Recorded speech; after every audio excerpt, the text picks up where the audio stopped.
Lauren, what up, man? Hey, thanks for having me. Hey, I appreciate you coming on. I wanted to get you on because obviously it's rivalry week, and obviously we're NFC North rivals here on this show. We're Detroit Sports Network. Me personally, I don't know if I can speak for you too. I hate the Bears. I hate the Packers more than the Bears, but I do hate the Bears. I hate the Bears. But first and foremost, Lauren, are you a Bears fan or you just report on them? You know, it's one of those things where, as a kid, I was a Bears fan, but once you become a reporter for long enough, I don't know, you kind of, and plus when they're bad for long enough, you kind of lose the emotional attachment. So I don't really consider myself a Bears fan anymore, but, you know, I still want to see entertaining football every week. Yes. Who's your least favorite NFC North rival? Oh, it's always Green Bay. I mean, full disclosure, I grew up in Wisconsin, so I've been exposed to Green Bay for a long time, and those two quarterbacks for the majority of my life, I've had enough of that. That's fair. That is fair. I hate the Packers as well. And I want to get right down into it. We talked about the run defense for the Bears and how they are second in the league in yards per game allowed to the run. And I feel like a big part of that is the two linebacker signings you guys made in free agency. I was a big fan of Tremaine Edmonds, but you guys gave him a lot more money than I was thinking he was going to go for. And then obviously TJ Edwards from the Eagles. How have they been playing in this Bears defense? And do you think they are a big factor of that run defense being what it is? There was certainly an adjustment period at the beginning where it's like, okay, two new linebackers playing next to each other in a new scheme with new defensive linemen and new everything around them. And I think at first, you know, there was just sort of those, I don't know if it's purely communication issues, but just kind of like, all right, like, I think he's supposed to go there, but he ends up going there, and it wasn't that we needed to communicate, so we needed to, like, non-verbally both know for sure where the other person was going to be, and it was a little bit slow at the get-go. But, yeah, after a few weeks of the season, they really settled in, and I think the defensive line in front of them has slowly settled in. They've gotten a little bit more stout in the running game, and obviously they haven't been able to rush the passer all season. But it's been definitely a collective front seven effort. I mean, the defensive line, especially the interior there, has done a really good job of keeping Edmonds and Edwards and Jack Sanborn, the third linebacker, pretty darn clean to be able to really attack downhill and get after ball carriers. It's just the passing game has been where the troubles come. Is it one of those run defenses though, where like you kind of like have faith in it week to week, or because we kind of went over like the teams the Bears had faced like leading into the Detroit Lions matchup, and obviously Detroit Lions, their run the game offensively is phenomenal. Do you have faith in that run defense going up against the Detroit Lions rushing attack? It's one of those things where it's like I've had the faith in them all season, and it's felt like one of those things that has been one of the few reliable, consistent things on this defense and on this team, really. But it's like the more you look into it too, though, like they haven't really faced a really good running team in a while. Like you have to give them credit for actually doing it as consistently as they have, even if they've played, you know, not elite rushing teams. Like it's still hard to hold teams to 30, 40, and 50 rushing yards in some of these games. Like that does take a certain level of skill. But I do think the Lions are going to test this run defense in a way that they haven't been tested yet up to this point this season. So I have some confidence, but not. Like, I don't think the Bears' run defense is going to shut them down the way they shut down most of the running games this year, but I also think they'll be good enough to keep the Lions' running game from totally running all over them, and they'll end up somewhere in the middle. And what's your confidence in Justin Fields making his return, obviously, this week? He's been out for a couple weeks. Tyler Bagnett, or however you pronounce his last name, has been playing for you guys in his stead. But Justin Fields is healthy. He's ready to go. How do you think he is going to come back after that hand injury? It's hard because, you know, the backup Tyson Bagent played pretty well for 4 games, but played against, you know, 4 not great defenses, or at least 3 not great defenses, and then the New Orleans Saints, and he struggled in that Saints game. And Justin has to come back with the Lions. Like, I know the Lions defense has struggled on and off this season and is coming off of a struggling performance against the Chargers, but, like, there's still a pretty solid defense here, and if their offense gets well, it's going to put Justin Fields in a difficult spot here. So, like, I have some confidence in Fields, but I don't have as much confidence in this matchup, especially with the rust that Fields is going to have here, having not played for 4.5 games and trying to retrust the grip strength in his thumb has kind of been the whole process of, you know, being able to really grip that ball. He's had trouble this season with really being decisive enough as a passer, where he reads his progressions with a decent speed, but like he'll look at an open receiver and pass on it and go to the next thing because he's always like a half second late deciding on when to pull that trigger and not, and then to be able to like have to trust your grip and to be able to fire that in there with perfect timing while your thumb is still maybe not 100%. Like, I just have some concerns about how that's going to go right away in a tough matchup, and they're shifting around his offensive line, which never helps the quarterback. But they're shifting around because they got healthier, but it's still going to be new guys in new positions. What is the feel for Justin Fields and for Chicago Bears fan base? Because obviously you guys are in a position to get the number 1 overall pick, whether it's by the Bears sucking all year, sorry, or through the Carolina Panthers. Like, is there some talks creeping in about Caleb Williams? And obviously, if you guys get the number 2 overall pick, I'm assuming you guys are taking Marcin Harrison, or at least hoping for it.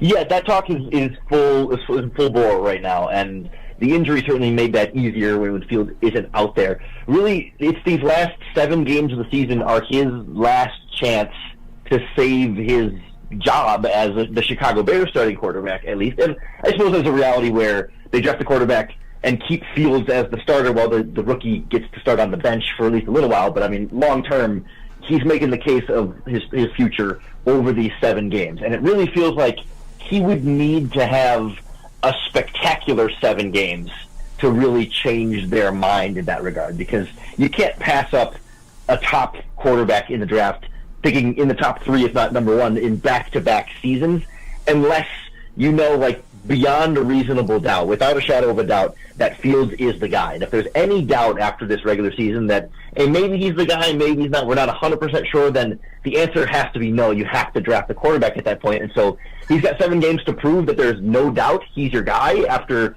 3.5 seasons or 2.5 seasons of having doubts about he's your guy. Like, to me, it would have to be really spectacular to say, yep, these 7 games are enough to say we're sticking with him long term and not going to take a rookie. What's the feel with GM Ryan Poles? I know here in Detroit, we've been kind of patient with our guy Brad Holmes, knowing he had to do it through like the draft process. But you guys, with the amount of cap space you had, he's been splashing money all over the place. How do you feel with his process in building that Chicago Bears team? He's one of the hardest ones to pin down here, because the pretty unanimous feeling is like the coaching staff is not good. And maybe they're getting better, because coaching staffs can improve over time, but coaching staff has been not good. And so when you've got questions about your offensive coordinator through a lot of this process, questions about the defensive scheme, then when player decisions start to not work out, you have to ask yourself, okay, is the player bad? Was this a bad personnel decision? Or is the coaching staff not utilizing this guy properly, or not coaching this guy properly, or not getting as much out of this guy as we've seen other teams get out of this player, or that he could get out of this player with a better coaching staff? And so, I mean, at the end of the day, Ryan Poles picked the coaching staff, so he bears some responsibility there. But from like a team management standpoint, he's done in very early returns decently in the NFL draft. Jury's still out on 2 years of draft classes there, and then like in free agency, we've had 10 games of his big free agent class, but no GM does great in free agency. You just try and avoid disasters, and for the most part, seems like free agency wise, they avoided disasters. It's just that the Chase Claypool trade has been the big disaster among other mistakes along the way. And so it's like, do you trust this guy to pick your next head coach and your next quarterback, or would you rather kind of have a total clean slate, new GM picks new head coach, picks new quarterback? Yeah, and how do you feel about the timing of the Montez Sweat deal? Obviously, they needed, to get pass rush. She said they haven't been able to get to the pass rush all year. They make the trade to get Montez Sweat, one of the premier pass rushers on the market, and pay him a big deal with a lot of guaranteed money after just paying, like I said, Tremaine Edmonds a big deal with a lot of guaranteed money, where it still feels like this team is a couple steps away from being an actual contender, but is handing out contracts like that already. How do you feel about that result? To me, the Montez Sweat trade was kind of a necessary evil in the team-building process, where Montez Sweat is a player that was never going to hit free agency. The Bears didn't trade for him. Someone else would have. The Falcons, in particular, were hot on him and negotiating with the Commanders for that deal.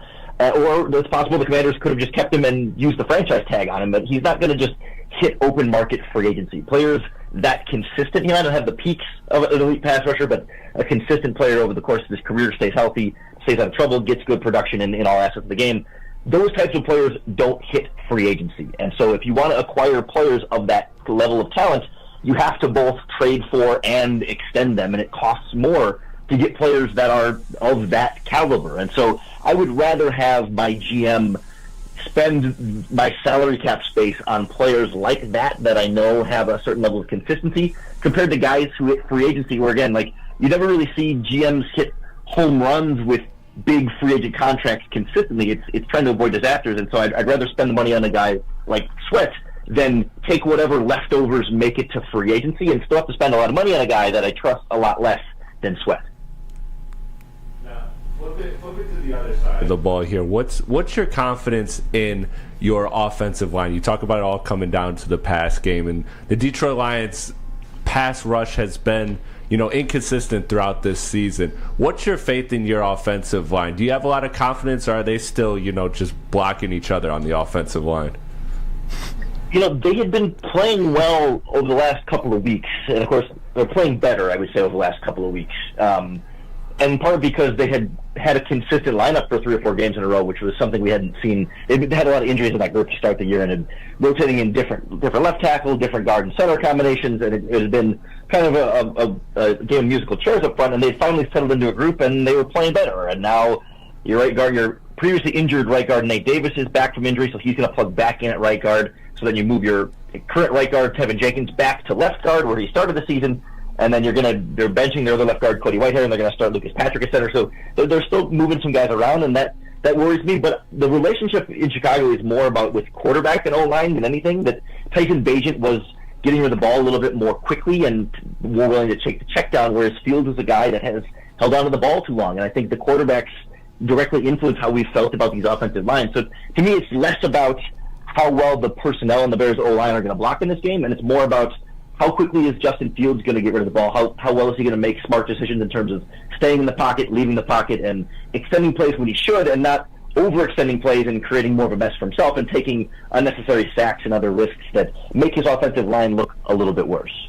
Lauren, we appreciate you for joining us. Obviously, it's this rivalry week, so we needed to get some Bears insight on there. And before we let you go, shout out to people to where they can get more of your coverage on the Bears if they want to tune in before we play them this Sunday. Yeah, I appreciate you having me on, and I've always had a small soft spot in my heart for Lions fans and the team, and I'm glad with an unhappy grin that you guys are having success this season. That you deserve to put up with a lot of crap for a lot of time. Just don't keep this up for too long. The Bears are taking their lumps right now, but they gotta come back here soon. But no, I appreciate you having me on. You can follow me on Twitter or X at Cox Sports One. I always say it's like Fox Sports One, but with a C. And then you can hear me 5 days a week on the Locked On Bears podcast on YouTube or wherever you listen to podcasts. Lauren, real quick before I let you go, what do you expect this game to look like on Sunday? It's as far as like a final score? Yeah, final score, and I guess final score, I guess, and just like who you think's winning and who's doing well. Yeah, I mean, I don't think there's too many realities where the Bears pull off any kind of upset here. It's just a matter of how close they can try and keep it. It would take some really dynamic Justin Fields playmaking, and we've seen him have a couple big runs against the Lions in the past, but he's not passed well against Detroit in his career. So I think it would take a lot of help from the Lions really beating themselves and giving the Bears some extra lumps to help them along the way. But I've been saying like 31-17, where Bears get a little bit something going, but never really threatening to win the game, but not completely rolling over and getting blown out either. Appreciate you, Lauren. Appreciate you, Lauren. Thanks again. All right, let me tell you guys about